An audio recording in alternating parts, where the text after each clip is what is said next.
Hello, everybody, and welcome to Commodity Culture, where our goal is to make you a better investor in the commodities sector. My name is Jesse Day. Before we dive in, standard disclaimer, nothing here is investment advice. Do your own due diligence. And today's guest is the CEO of Nova Minerals, a gold, antimony, and critical minerals exploration and development company focused on advancing the Estelle project in Alaska. It's Chris Gerteisen. Great to have you on the show. Great to be with you, Jesse. I want to start off by discussing antimony because this is a commodity that is not brought up very often. Investors don't have much knowledge about it, yet it is absolutely critical, particularly at this point in time. So let's start off with what is antimony, why is it important, and why should investors be paying attention to it? It's one of the most critical strategic minerals elements known to man that you're right. Most people don't pay attention to or don't know about. It's number 51 on the periodic table. It's got a storied history. Everything historically. Women used it for like eyeshadow and things like that back in ancient times. But everybody's paying attention to it now for sure, because it's one of these commodities that's really come to the fore with all the high tech, green tech. It goes on and on. What it's used for mainly is there's several different refined products. So you have antimony trisulfide, antimony oxide, antimony metal, and antimony kind of compounds for things like semiconductors. The reason it's so hot right now is because there's a total supply crunch. It's just crept up on us like so many other elements like gallium and germanium, and it's one of those that we've totally offshored all of our manufacturing and minerals industry, mining to refining, off to mainly China. And now it's come to crunch time. And I think one of the main reasons why it's really come to the fore here is because of things like the Ukraine war and things like that. Because antimony, it's okay. So in industrial purposes, batteries, Bill Gates and crew with Ambry, the liquid metal battery, long storage battery, that's an antimony based battery. Solar panels. I mentioned the semiconductors with the gallium antimonide and indium antimonide substrates. So all that with the high tech now, really highly needed and sought after element. But with the munitions, it's used in all the munitions and many different military applications. So all small to medium caliber munitions use antimony in the primers. No substitute for that. I mean, even just ammo you can buy off the shelf uses antimony trisulfide, and also to harden the projectile in many of these things for armor piercing and things like that. And so with the wars and things like that happening, particularly the Department of Defense started to recognize, well, wait a minute. So we're dependent on a foreign adversary to supply our munitions that will potentially be required for any conflict with the foreign adversary. That doesn't make sense. Wait a minute, that's insane, right? And so that was probably the start of it. And then now the re-onshoring of these high tech industries. We got to have the antimony here. And then a big aspect of it, we're always so reliant on China and Russia, and we all know what's happened in that realm. And then China cut us off in September 15th last year, totally cut off exports. And the intel there is they didn't just cut us off for trade wars being mean guys. They don't have the antimony either. So as we've learned more and more about antimony, you look around the world, there's a supply crunch in terms of there's no real resources. Very few people are mining antimony. There's very few antimony mines. The mines that could call themselves only antimony, it's usually gold, and then they have some antimony. But mines that just mine antimony, these are generally artisanal mines in places like, Bolivia and around the world, where just the locals are picking up the rocks. It's very visual, that stibnite mineral off the ground, putting it in bags and sending it to China. But China doesn't have they have depleted resources and incoming stocks of antimony as well. So they need to keep all their antimony for their own uses. So that's really one of the reasons, and the main reason they've cut off all exports is because there's such a supply crunch there. But they do control the refining facilities, and to re-onshore and get the mining and the refining back to the U.S. That's really where a company like Nova Minerals comes in. We've really been a first mover in this space. That was a great summary. If you could provide a bit more color on the current supply chain, obviously China cutting off exports, as you mentioned, a very important point. And then when it comes to North America, are there any major producing mines? Is there any major producing mines anywhere else in the world? Where is future antimony supply going to come from? So in the U.S., there are no producing mines. So the only the largest antimony producing mines are in Russia, and so there's a company there called Polius, I believe it is. But of course, Russia's highly sanctioned, and no antimony has been coming out of that. In fact, China hasn't been receiving their any antimony from Russia as well, and we don't know. It's a little bit opaque there how that works. But the understanding is, the thinking is that it's a gold mine, and they've been focused on the gold mining, and they've been putting antimony ore in stockpiles. So there is a stockpile there. Also in Tajikistan, there's some antimony mining, and as I understand, a lot of that production goes to Europe. There is, and as I said, there's a lot of artisanal mining, but it's mainly in places like Myanmar, a little bit in Bolivia, Laos, places like that, and that's real small scale. Like I said, just people like you and me picking it up visually, putting it in bags, and mostly sending it to China because they have the refining capacity. They're the buyers, right? So no, there's no. That's the problem. That's really the supply crunch here. It's a mine supply crunch, resource supply crunch. Antimony deposits tend to be small as well. So this is one of the reasons why the large companies generally don't go for it. And it's usually discovered as part of gold exploration or something like this. It tends to be in vein systems, kind of stringer veins.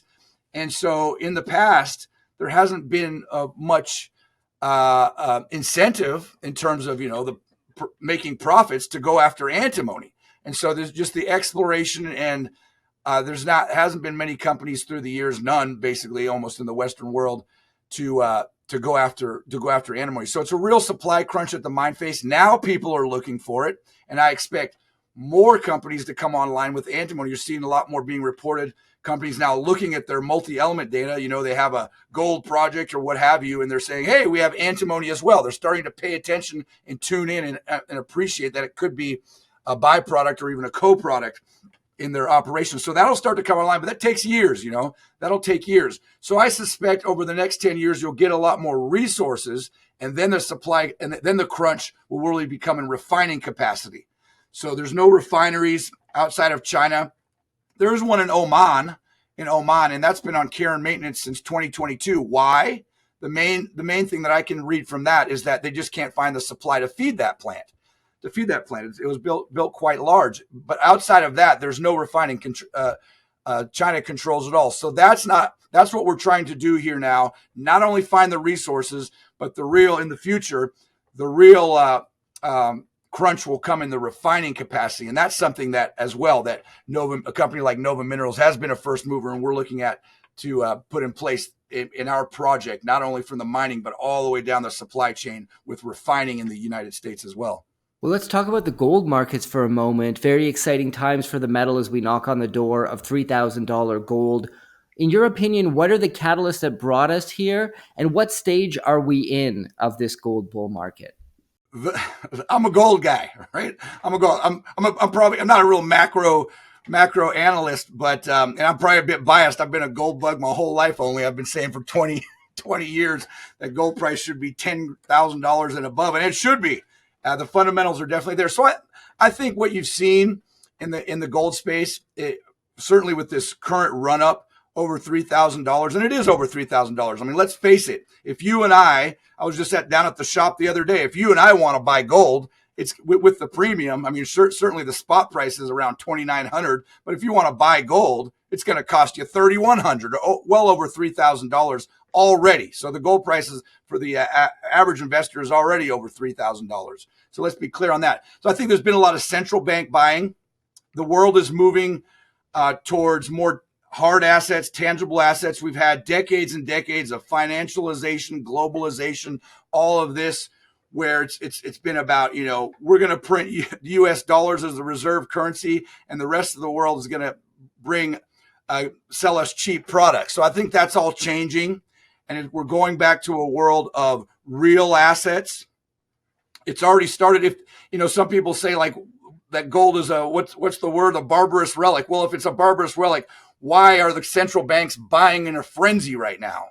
Because they know that it's really. I mean, there might not be an official gold standard, but it really is the basis of the economic system. And that's why there's, reports of so much gold moving around the world now from London to New York, because really in terms of first movers, the United States is first movers to start bringing manufacturing back and a real, more hard asset monetary system. And that's what's happening. That's what's happening. That's why you've seen the current run up, and it's only just getting started. It's only just getting started. I mean, they say there's been such a lack of appreciation by the average investor in the U.S. The numbers are like, if you look at portfolios of the investment portfolios on average across the United States, it's like less than half of percent of the investment going into gold. If you even move that up to 1% or 2%, that'll have a huge impact, and that is happening now slowly. I mean, just look at it. You have the president of the United States talking about auditing Fort Knox, and gold in the conversation at the highest echelons of the government every day now. So, that's a big bully pulpit, as they say, and people are paying attention. And this is what brings the retail investors in.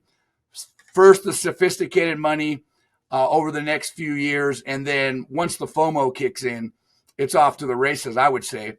But, it's interesting. If you look at, I read an article the other day, I believe it was an Egon von Greyer's piece, if I'm not mistaken. And he said, okay, and his argument is that I believe kind of overall is that there is some manipulations with the gold paper markets in these things like the LBMA and the COMEX and things like that. And in that article, it was very interesting. I found it fascinating. If you looked at what would the gold price be if all the gold trading and the price was set just during the LBMA hours of trading, like from the morning fix to the afternoon fix. If you just took that and there was no other trading outside that, the gold price would currently be like $1,100, $1,100. Now, if you reverse that and you said like, well, what would the trading be, or what would the gold price be if the gold price was set just outside those LBMA paper trading hours? And the gold price would be $14,000 an ounce. And so that was a pretty huge contrast. So, and the argument there is what's going on during those paper trading hours with things like LBMA and COMEX, and I thought that was quite fascinating. So $14,000 an ounce. Well, that's a number that's very interesting. There's a lot of calculations. If you look at if you were to take the debt, if you were going to try to pay off the debt in the United States, what would the gold with just gold? What would the gold price have to be? I think those calculations I commonly see are around $10,000 or $15,000 an ounce. What if you were, various calculations of what the money supply is out there, the dollar money supply? Those calculations, if you look at the U.S. debt clock, I think they always come out in that range as well. And so, that would be, I wouldn't put a time on it, but that would be something that sounds reasonable to me where the gold price is going here in our lifetimes for sure. And what are your thoughts on the continued valuation gap between the metal and the miners? Because even when we look at majors like Newmont and Barrick, they're nowhere near all-time highs, despite a gold price that continues to push all-time highs, as we said, pushing towards $3,000 an ounce, or more than that if you're a retail buyer, as you mentioned. Why do you think this valuation gap exists? What do you think it will take to close it? Well, there's just a lack of appreciation for gold. It's just been, in the out of the side, investors are into AI and these type of things, some of these cryptos, but it's just starting. So I think you're starting to see these companies like Newmont and Barrick in their quarterly reports. They're starting to sit on a lot of cash. And I think in the quarters that we have coming forward here, like, Q2, Q3, Q4 of this year, that cash pile is just going to grow and grow. And that's when investors will start to take notice. It's just starting. And once they see what kind of cash and the M&A activity starts to accelerate from those cash piles that companies like Newmont and Barrick have. We're just right at the beginning of it. So just an underappreciated sector, just a kind of a belief or an attitude in the investment community that the days of gold are over. Well, look, I mean, gold's been money for what, over 5,000 years. I'm still betting on that horse, and I think the rest of the investment community will follow here as well. We're right on the cusp of that. So, and it's a big opportunity for investors. If you look at the gold price relative to the gold, like junior index or these indexes, there's a big gap there, big sector gap for these gold stocks to catch up for sure. And again, Nova Minerals is poised to do that because it's not just antimony. We're a dual commodity company now, gold and antimony. Great. Well, that's a perfect segue into diving into Nova Minerals and how you fit into the picture. Could you start by giving us an overview of the company? Sure. We have the Estelle project here in Alaska, and it's a large project, over 500 square kilometer state of Alaska mining claims. First thing to note, it's all on state of Alaska land. So there's no federal land or native corporation land to deal with there. And what that means just in terms of permitting, much more streamlined permitting process.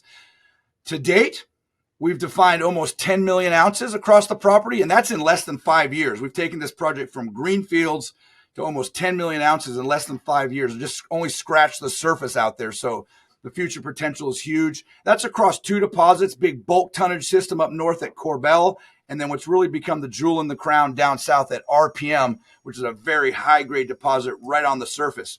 And currently, we're working through a feasibility study. We have some different options how we attack this and develop this project. Right now, we're going after the lowest CapEx startup option after RPM, that high margin material, low CapEx startup right on the surface. And then our intention is to grow ourselves into the larger project by scaling up RPM and then expanding into Corbell. We'll grow ourselves out of our own cash flow and or take on some kind of strategic partnership. I mean, to be clear, we're not like our core strategy is not to flip the project. We're project builders. We're an aspiring gold producer. And we would take on a strategic partnership because a lot of the majors, mid-tiers, these companies are starting to approach us. We're on their radar. They're getting into our data room. There's not many projects, district scale plays like this left in the world. They call us the Carlin Trend of the North. And really, in terms of scale and potential resource endowment, that's what's taking shape here. These guys need projects like this to fill that reserve gap from the depleting reserves from their production. And so that opportunity could arise, and we're working on a feasibility to get to that stage where a lot more interest would take place in that realm. So that's all. Our schedule there is we're working on that feasibility study, doing some more drilling this year, have a lot of technical studies, metallurgical test work, environmental studies taking place. Our goal is to get that out in next year, that feasibility study. And then we're well advanced with those environmental studies to submit for permitting, being on state land. That process should take like 12 to 18 months. And best case scenario, we could be producing out of RPM by 2028. Now, that's the gold piece. And then the other opportunity, of course, that's so lucrative is the antimony. So numerous prospects outside of the gold prospects, so we can take these on standalone parallel path at these antimony, and there's gold in those prospects as well. But the antimony, we're working with the Department of Defense because there's such an urgency with the antimony that it's become binary, life or death on the battlefield if you don't have that antimony for the munitions. So we're quite advanced with our Title III DPA grant funding, and we're feeling very positive about that. You don't know until the cash is in the bank, of course. But that would be that first prospect we're looking at there to produce initially antimony trisulfide, which is quite a straightforward task. It's just the stibnite ore. Stibnite is antimony trisulfide. You mine it, you concentrate it, you pulverize it down, and a few little purification steps there. And that's the first phase. And then the second phase is phase 2 is to expand then that antimony operation and put a full-on refinery here in Alaska to produce not only antimony trisulfide, but antimony oxide, metal, those compounds for semiconductors. They love the Alaska location. There's so much more antimony opportunity. Alaska was the antimony producer for World War I and World War II for the United States. So it creates an incentive for these existing mines that have antimony to create a feedstock, or also a whole industry to go back through old waste dumps around Alaska and produce an antimony feedstock to feed into that central refinery that we'll be putting there, and have a hub, state-of-the-art hub for all those antimony products to not only supply the Department of Defense, but also the entire U.S. industrial base, and also potentially be in the export business as well to some of our allies or whatever's required around the world. That's the grand vision for the Estelle project in Alaska. And we could be producing that, dependent on DoD grants, we could be starting production with the antimony by next year. Great summary. Let's highlight some of the news flow from this year so far. You've identified gold antimony drill targets. You've discovered high-grade gold mineralization. Walk us through the news from this year in a bit more detail. Okay, so coming up, of course, I mentioned the those grants, and so our field season, we want to get started in May here. So we're hoping, and we're feeling very positive that some type of grant will be forthcoming. And so that's big news, of course, to really get into that stibium, that first, we call it the stibium prospect right there. And so we'll be doing, and then we'll start our field program for antimony and gold. Like I said, there's good gold in that stuff. And then 2 rigs at the RPM deposit, 2 diamond rigs there to continue to step out and grow that resource. I mean, that resource, our target there is 500,000 ounces at 2 grams per ton. Internal to that, 200,000 ounces at 5 grams per ton. That's the starter pit. And then the deposit currently in total with all the zones is about a 1.1 million ounce deposit. We see that as easily a 2-3 million ounce deposit, and we'll start to try to prove that up here this year. So all the news flow coming from the results and from the drilling results, and also we have an RC, our own scout drilling rig that we'll use around RPM. We have some surface anomalies there that are looking very promising to intersect additional high-grade zones. And then, of course, just our exploration geologists, boots on the ground. It's mostly outcropping out there. It doesn't require complicated, deep searching, expensive exploration techniques. We see it right there on the ground. So new discoveries and everything kind of exciting that comes out of new discovery. So all that coming this year. This will culminate in resource updates for not only the gold, but the antimony as well by the end of the year. And then the technical studies happening in the background, everything converging on this goal to come out with our feasibility study in 2026. Fantastic. Well, could you maybe shed some light on Alaska as a jurisdiction? What are the advantages of operating there? What kind of infrastructure do you have in place? And any other details that you think are important? You know, I'm from Alaska, right? So I've been doing this. I'm an economic geologist. I've been doing this business for 30 years all around the world. But I've come full circle now. I'm back home, saved the best for last. And Alaska is, always in the top 5 on some of these ranking schemes, like the Fraser Institute, in terms of the economic climate, government regulation, and geological prospectivity, always in the top 5, commonly in the top 3 for all of these aspects on how they rank. So, that ranking's done by investment houses and CEOs and these kind of things. So that's one gauge to tell people how nice it is to work in Alaska. Also, with all the geopolitical and sovereign risk happening around the world today, all the crazy things, it's really much more important for the investor, and they're really starting to look for more safe, favorable jurisdictions, and certainly Alaska has that.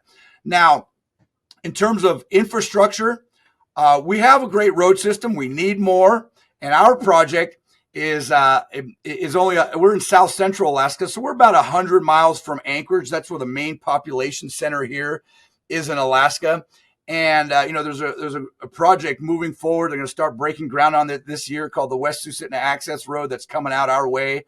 That'll be an all-year, all-weather road, right in time for us to really scale things up out there. I mean, we have the infrastructure in place with our winter road and our nice airstrip out there to get started on the antimony and the startup at RPM.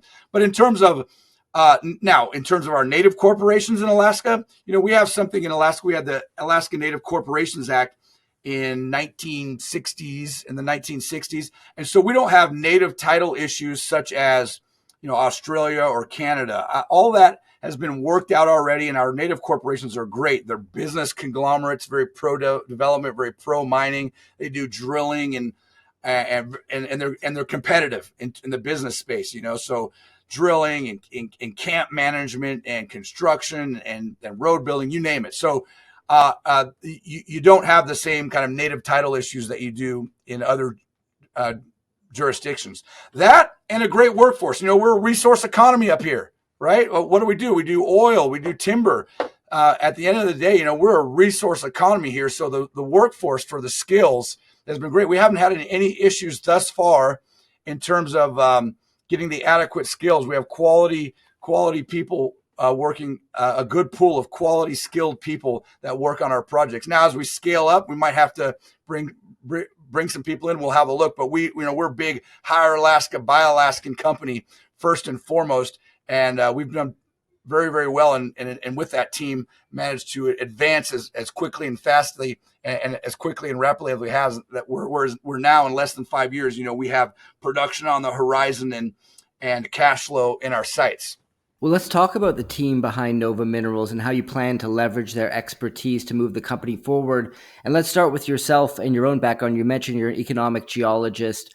What are some other highlights from your background? And then touch on the rest of the team as well. Yeah, so I grew up here in Alaska, and in the early days, I worked on the similar type of deposits, these intrusive related gold systems. This region is the Tintina Gold Belt. I mean, this is where the Alaska Gold Rush happened. All these historic events in terms of gold history all happened in Alaska. Now we're starting to find out where all that gold came from. So I started working there, went down to Nevada, working with the likes of Newmont and Barrick down on the Carlin Trend and these very large, complicated mining operations. And then I spent a lot of time in Australia there working on numerous projects. But the big one there is sort of Karasu Dam. We discovered that one and brought that into production. And I see that was in the early 90s. And I see they're still going underground there today. That's always good to see with the project. Worked in Southeast Asia quite a bit. Newmont in Indonesia with Batu Hijau, brought that one into production.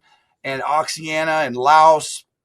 We, the Sepon mine, on that team to bring that into production. But now I've come full circle back home, and really what I do and what I enjoy doing, and my niche is really becoming taking resource stage projects and bringing them into production, and that's what we're trying to achieve here at Estelle, and certainly we're well placed to do that. I live here, I work here, I'm back home, so that's good. And then the rest of the team, it always takes a team.